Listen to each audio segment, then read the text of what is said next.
Hamdan syukurillah, salatan wa salaman ala rasulillah. Radina billahi rabba, wa bil islami dina, wa bi muhammadin nabiyya wa rasulah. Dengan meridhakan Allah sebagai Tuhan, meridhakan Islam sebagai agama, meridhakan Nabi Muhammad sebagai Nabi, Rasul, dan tempat kita mengambil teladan padanya. Pengurus masjid, panitia pembangunan masjid secara berturut-turut, dan seluruhnya yang saya hormati, jamaah Jumat yang dirahmati Allah Subhanahu wa Ta'ala. Hidup adalah perjalanan untuk memburu ibadat. Ibadat kita buru untuk merebut dan berlomba-lomba mencari pahala. Pahala yang kita lomba untuk satu tujuan adalah menebus diri daripada panasnya kobaran neraka, atau untuk memburu tiket masuk ke surga. Dan itulah dua tempat yang kita tuju pada hakikatnya.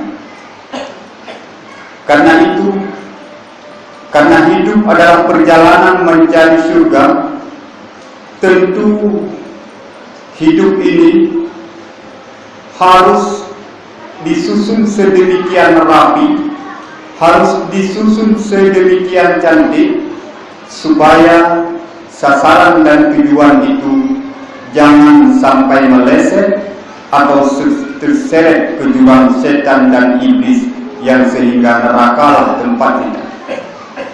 Salah kita buat surat, resikonya tidak ke neraka. Salah surat, tinggal suratnya robek, tong sampahkan dia.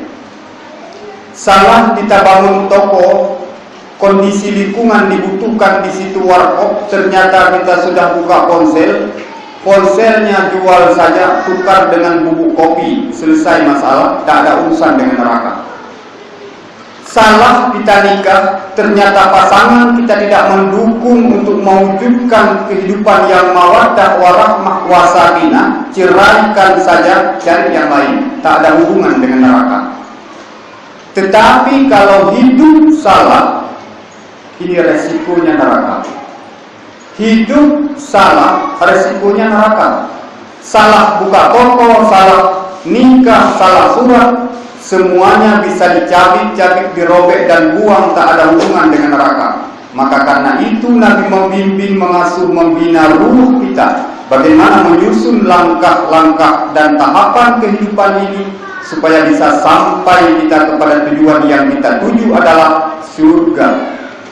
Jamaah Jumat yang dirahmati Allah Subhanahu wa Ta'ala, karena itu lewat ayat-ayat kitab suci Al-Quran dan hadis para nabi kita dibimbing bagaimana mengenali kehidupan ini yang benar, terutama lewat berbagai ayat Allah memerintahkan kita untuk membersihkan diri kita daripada penyakit jiwa, daripada penyakit batin. Penyakit zahir itu tidak ada hubungan dengan neraka dan tidak beresiko neraka. Nanti ketika kita terpilih sebagai ahli neraka, lalu ditanya, kamu masuk neraka kenapa? Saya waktu di dunia kena kanker. Enggak ada. Kamu kenapa masuk neraka? Saya waktu di dunia kencing manis. Enggak ada. Kamu kenapa ke neraka? Waktu di dunia saya jantung koroner. Enggak ada.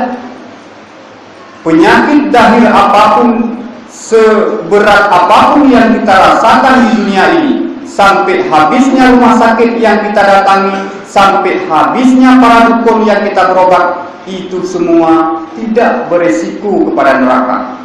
Itu penyakit zahir. Adapun penyakit batin, sekecil apapun yang namanya hasud, yang namanya iri, yang namanya kikir, yang namanya ria di dalam beribadah, itu sekecil biji sawi pun, sekecil biji bayam pun, itu beresiko pada neraka. Seberat apapun jantung kroner, darah harus cuci seminggu sekali, itu sama sekali tidak berhubungan dengan neraka dan tidak beresiko neraka. Maka bagus, biar kehidupan dahir ini mungkin kita penuh malapetaka, penuh musibah. Kalau penyakit batin itu kita bisa terselamatkan daripada. Jamaah Jumat yang dirahmati Allah Subhanahu wa taala, pada Jumat kali ini saya ingin sedikit mengupas untuk mengenal diri secara bahasa yang majmuk. Dalam Al-Quran Allah menegaskan siapa orang-orang yang baik itu. Al-Baqarah 177 Allah menjelaskan laisal birra an tuwallu wujuhakum qibala al-masyriqi wal maghrib. Bukanlah semata-mata kebaikan itu adalah orang yang berhadap wajahnya selalu ke pihak timur dan pihak barat. Dulu waktu pertama-tama turun ayat wajibnya sembahyang, diperintah hadapnya ke timur. Saat itu masih Baitul Maqdis. Terus turun ayat untuk kembalikan arah kiblat, baliknya ke Ka'bah, ke barat. Ayat ini menjelaskan apa? Bukanlah semata-mata kebaikan itu orang-orang yang hanya selalu wajahnya itu berhadap ke timur atau ke barat. Artinya Allah ingin memberikan satu penafsiran penting di situ. Orang baik itu bukanlah orang-orang yang tidak berhenti salat. Orang yang baik itu bukan cuma orang-orang yang hantom peri semayang, hantom peri semayang wajib, hantom peri semayang sunat, gemar berzikir, gemar bertasbih, gemar bertakbir, gemar i'tikaf di masjid. Tidaklah itu semata-mata kebaikan dan tidaklah itu barometernya orang yang baik. Sambungan ayat itu Allah menjelaskan walakinnal birra man amana billah. Yang pertama, orang baik itu ciri yang pertama adalah orang yang beriman kepada Allah. Hidupnya ini digantungkan pada Allah, bahwa Allah satu-satunya zat yang memberi pasangan, Allah yang satu-satunya zat yang memberi musibah, memberi nikmat, mensejahterakan, menyengsarakan, yang memberi jabatan, memberi segalanya. Hidup ini seutuhnya dan seluruhnya dia gantung pada yang serba maha itu ciri pertama. Karena itu musibah yang dia rasakan tidak membuat dia putus asa. Karena itu nikmat yang dia terima tidak dia membuat dia sombong, angkuh, congkak, arogan, menjadi generasinya Fir'aun, menjadi generasinya Qarun. Itu ciri orang baik yang pertama. Setelah aman billah, lalu yang kedua wal yaumil akhir. Ciri yang kedua orang baik itu tidak sekedar sembahyang, tapi dia beriman dengan keberadaannya hari akhirat, di mana hari itu adalah hari pembalasan atas kebejatan dan kebaikan dirinya. Dia meyakini itu ada. Sekecil biji bayam kebaikan yang dia lupakan, Allah semua tercatat dalam memorinya.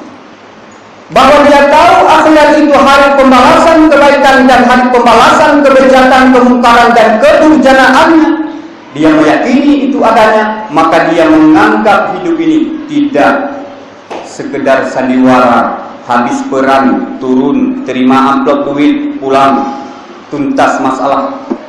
Tapi karena dia meyakini adanya wal yaumil akhir, hari akhirat itu ada sesungguhnya, Al-Quran menjamin itu, dia menyusun rapi kehidupan ini sehingga kakinya tidak terpleset, tidak kelewatan melangkah, tangannya tidak kelewatan mengambil yang bukan haknya, mulutnya dibatasi jangan sampai dia makan hak orang lain, matanya dia tatap yang diridui.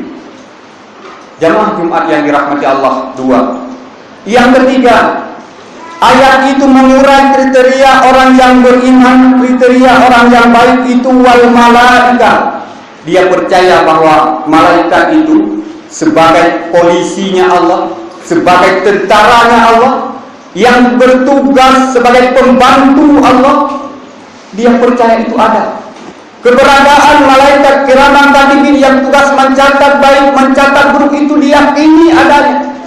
Tidak pernah malaikat itu tertinggal, lupa, lalai dan sebagainya. Dia yakini. Oleh karena dia yakini itu, maka gerakan aksi dari kehidupan ini sepanjang usia dia 40 tahun kah, 50 tahun kah, 60 tahun kah, 100 tahun kah, itu semua penuh dengan perlombaan mencari ibadat untuk merebut yang namanya pahala sebagai tiket masuk ke surga. 3. Yang keempat, ciri orang yang baik itu tidak sekedar dia menjaga sembahyangnya, wal kitabi, dia percaya bahwa kitab dari Taurat, Zabur, Injil, Al-Quran Karim yang berhak bagi kita sekarang ini, dia percaya itu tentang kebenarannya. Dia percaya dengan 6.666 ayat isinya itu dia ucapkan ke dalam hatinya dan benar itu adanya. Tidak meragu-ragukan, tidak membuat dia sangka apa benar apa ya, apa benar apa salah. Keyakinannya yang terhujam 100% itu tentang keberadaan Allah, keberadaan akhirat, keberadaan kadar baik, kadar buruk itu semua datang dari Allah walau tanpa diundang. Itu yang berakar tajam mendalam ke dalam hatinya. Dia percaya isi Al-Quran itu walaupun tidak bisa dilogikakan. Bukannya kita, bukannya budaya, bukannya peradaban yang harus kita sesuaikan, bukannya Al-Quran yang harus kita sesuaikan dengan budaya, bukannya Al-Quran yang harus kita sesuaikan dengan peradaban, bukannya Al-Quran yang harus kita sesuaikan dengan UUD 1945, bukannya Al-Quran yang harus kita sesuaikan dengan permen, perpres, pergub dan sebagainya, tetapi pergub, permen, perpres, PP, Undang-Undang 1945 dan berapapun, itu yang harus kita Al-Qurankan. Itulah kepercayaan akan kebenaran Al-Quran. 4. Yang kelima, ciri orang yang benar, orang yang baik itu tidak sekedar menjaga sembahyang adalah wan nabiyina. Dia itu percaya dengan kenabian para nabi. Bicara dalam konteks khusus kita sebagai umat Muhammad, kita menyadari dan meyakini bahwa utusan Nabi Muhammad ke dunia ini untuk menjadi suri teladan bagi kita pada cara mengelola jabatan, cara kita menjaga amanah sebagai kepala, sebagai pimpinan satu lembaga, satu pimpinan satu organisasi, sebagai atasan di sebuah perusahaan dan sebagainya. Sejak dari cara dari cara berhajat sampai kepada cara memimpin sebuah bangsa. Siapa itu Nabi Muhammad? Bukan presidennya Indonesia, bukan presidennya Amerika, bukan presidennya Los Angeles, bukan presidennya Norwegia, bukan presidennya Australia, tapi presidennya dunia. Maka Islam pada diri Nabi Muhammad sebagai utusan bagi kita, olehnya sejak dari cara ke WC sampai kepada cara memimpin dunia ini, beliau sudah memberikan suri teladan kepada kita. Disitulah barometer baik atau buruknya kita. 5.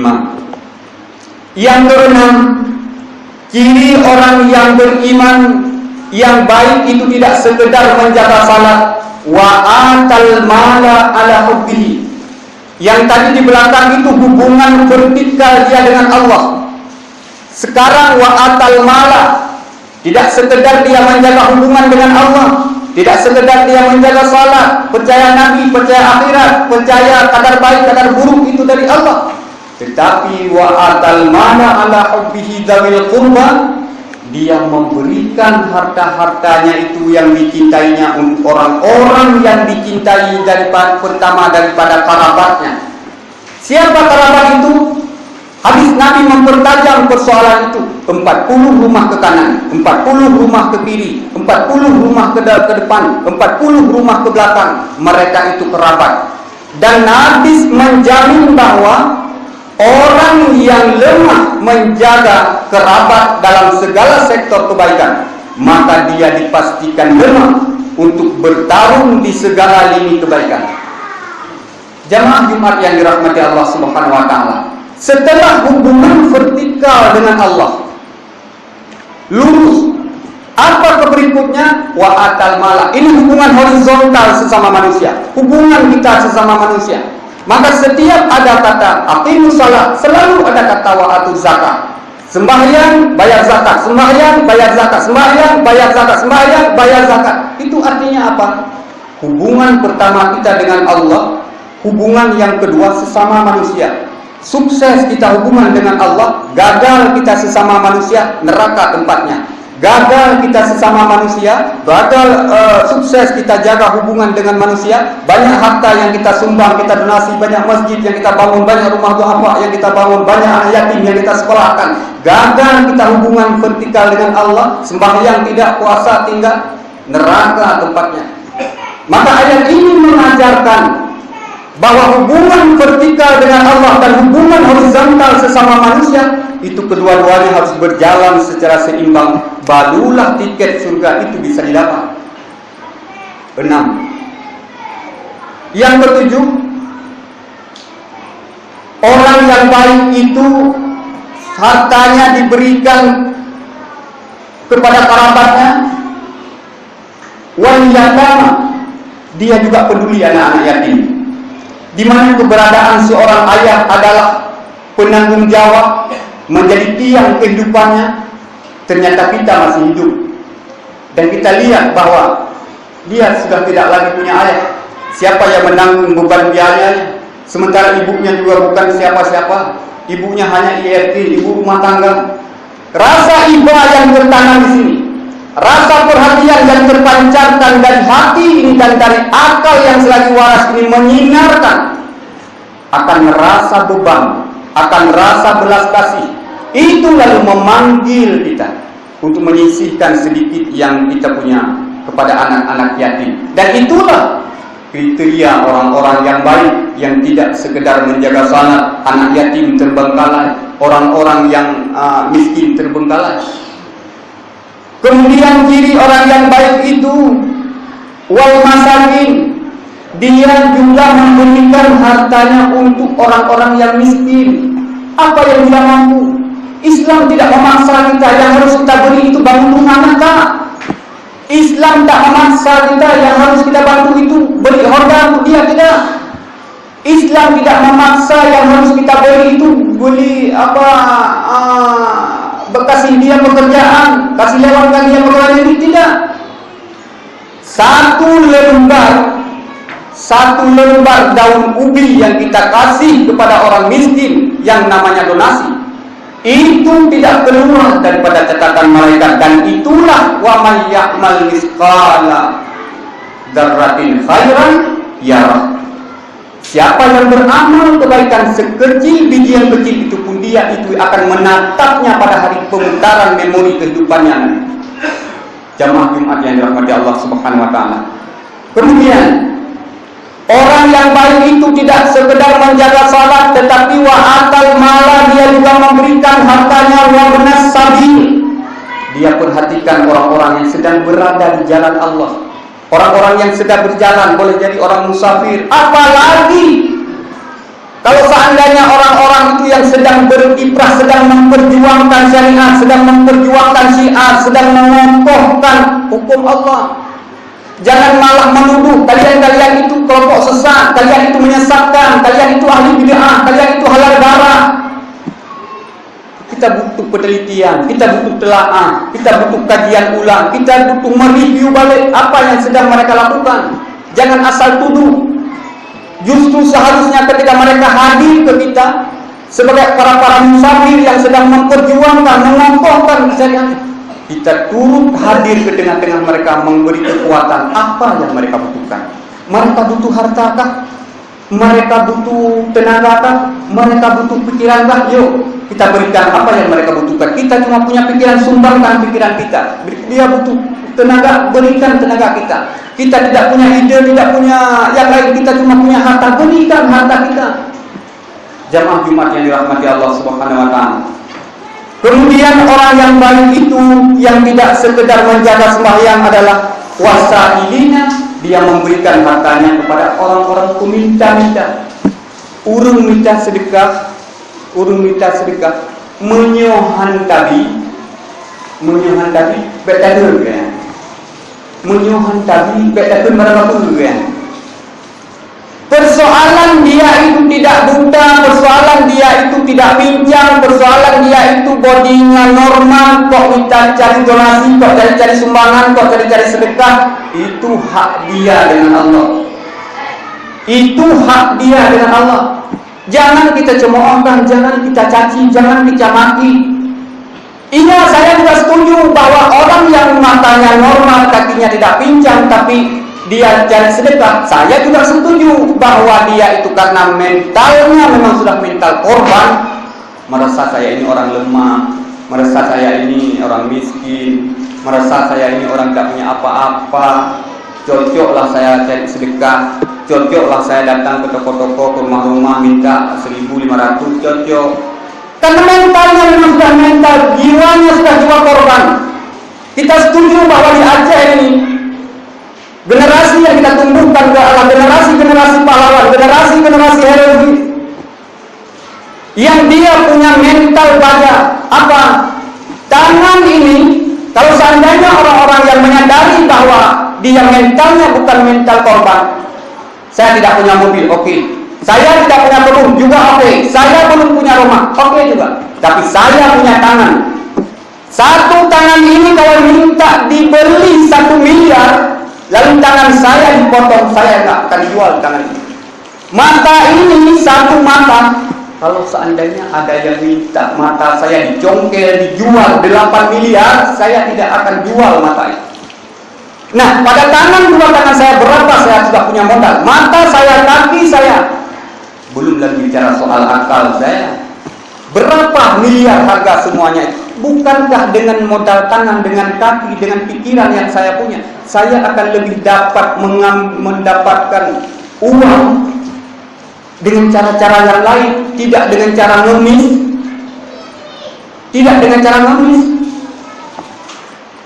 Karena itu saya setuju. Tetapi ayat Allah ini menerangkan bahwa kita yang punya harta, tanda orang-orang yang baik itu tidak sekedar menjaga salatnya yang beres, tapi hartanya turut dipedulikan para peminta. Bayangkan dan logikakan, orang peminta-minta itu pengemis, dia turun mobil di sana di terminal, dia jalan kaki sampai ke rumah kita di sini. Dia tidak minta 10.000, tidak minta 20.000, tidak juga minta 50.000. Dia minta berapa yang ada, 1.000 kah, 500 kah, terima dia, enggak protes. 1.000 itu bayangkan, maukah kita dari rumah ke sana mencari masjid untuk masukin ulang celek? Maukah 1.000 itu kita mencari anak yatim untuk kita sedekahkan 1.000? Tentu tidak. Oleh karena itu, kedatangan para pengemis itu, terlepas dia buta, terlepas dia cedera, terlepas dia penuh kekurangan, normalkah dia ukuran 1.000 rupiah itu kehadirannya? Artinya mengantarkan peluang kita.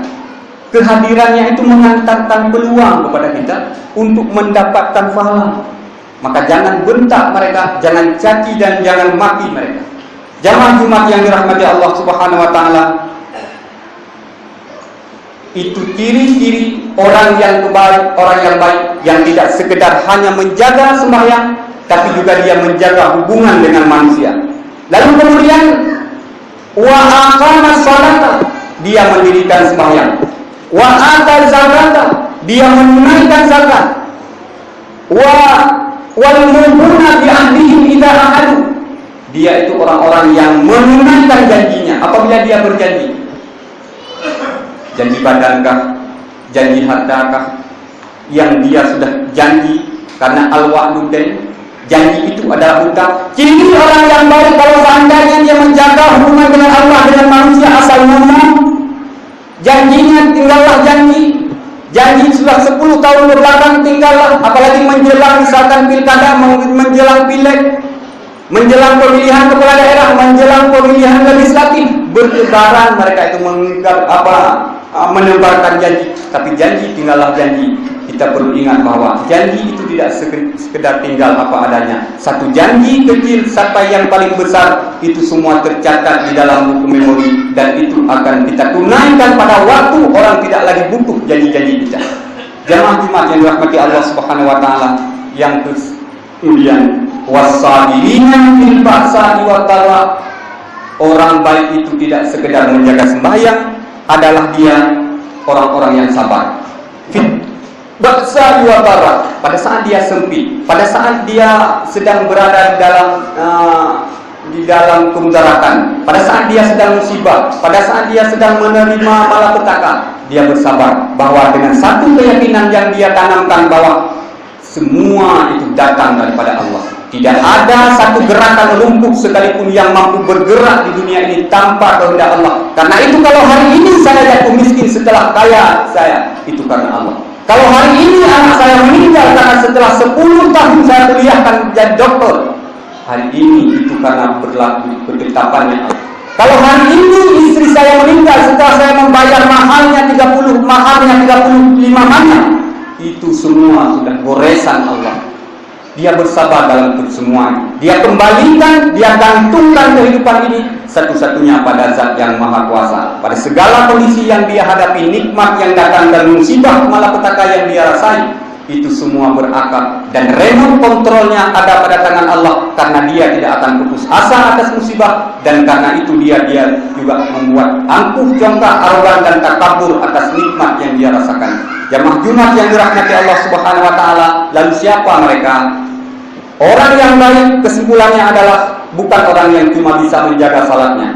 Orang yang baik adalah yang pertama orang yang beriman kepada Allah, lalu dia beriman kepada hari akhirat, lalu dia beriman kepada malaikat, lalu dia beriman kepada kitab, lalu dia beriman kepada para nabi, lalu dia memberikan harta-hartanya pada jalan Allah, pada kerabatnya, pada fakir miskin, pada anak yatim, pada orang-orang yang sedang berada di jalan Allah, pada peminta-peminta, dan orang-orang yang mendirikan sembahyang, orang yang menunaikan zakat, orang yang bersabar di atas segala kondisi. Inilah 9 dan 10 tanda orang baik.